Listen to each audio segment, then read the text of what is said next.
Welcome back to Close Up. It's been almost a full decade now of a ravaging opioid crisis here in New Hampshire. In that time, there's been progress and setbacks, starts and stops, recovery and relapse, nonprofit and community efforts that battled the tide of addiction. Some still do and others have been swept away. One constant has been Chris Stawas at AMR, who joins us this morning in studio. So Chris, thanks for being here. Thanks for having me. So you look at the data now that is almost a decade old, and you see that peak in 2015, 16, 17, and then it goes down. But now we're starting to see it come back up again, and we're almost in the neighborhood of that 16, 17 peak again. So what's happening out there? Well, we're definitely in that neighborhood. You know, New Hampshire was one of only 3 states that saw a drop during the pandemic, the peak of the pandemic, if you will, in the overdoses. And we were very encouraged by that. You know, people were continuing to work as hard as they could during that time to make progress. But it's come back, and it's come back with a vengeance. You know, we're seeing fentanyl in just about 90% of all of the overdose deaths in New Hampshire now. And it's there like it was back in the beginning, unfortunately, despite all these efforts from people.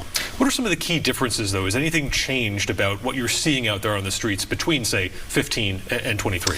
Yeah, I think the biggest difference is that in 15 we were seeing people taking prescription medication that might have been left in their bathroom area where they store it. That's totally gone now. It is all illicit fentanyl that we're seeing coming over from Mexico. No more, if we see pills, they are pressed pills that the cartel are making. It's not something that's coming from a pharmacy or a prescription.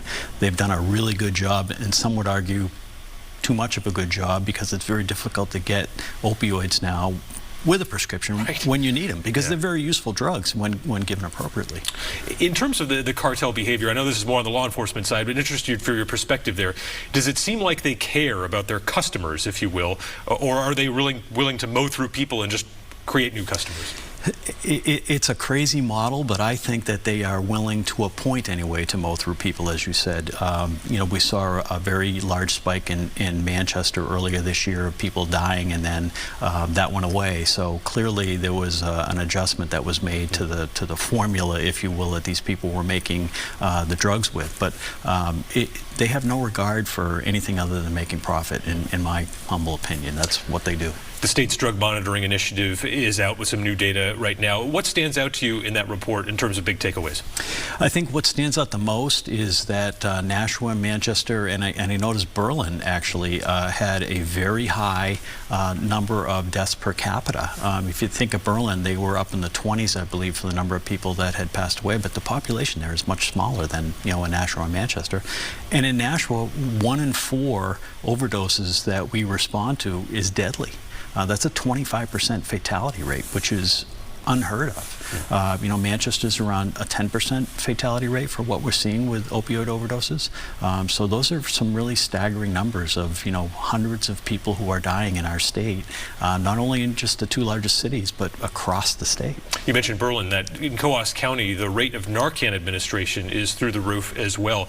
Is that just a place where it seems like the cartels are driving more of their product? What's going on up there north? Well, the Narcan administration is a great topic, because the state has worked really hard to make sure that Narcan is widely available and it's free or low cost. It's over the counter now, and we track the use of Narcan, public Narcan, in Nashua and Manchester. It's about 35% of the time that we see someone who's already been given Narcan prior to our arrival. So that's fantastic. They're saving untold number of lives there. As far as the North Country, obviously they're not immune to it. The cartels will go wherever the demand is, and once you have a customer, unfortunately, it's generally for life or close to it. Mm-hmm. And then obviously people do seek help, and treatment is out there, but we're seeing in this drug monitoring initiative report that the people seeking treatment, the numbers are going down, and it's been a steady decline. That trend line is down for a few years now. Is there any sense of why people are not seeking help at the same rate they might have been before? A very interesting question. Help is available at a number of different places. There are outreach teams that are in place in many communities where people are being touched every single day. It is a difficult group of people to track and to manage, but there are plenty of opportunities for people who want to get into help. That's one of the hard parts. You can't make somebody get into treatment. There has to be a time or a place when they're ready to do it. That was one of the beauties, if you will, of Safe State station. It was 24 hours a day, 7 days a week. They could walk into multiple locations and bang, they were given treatment immediately.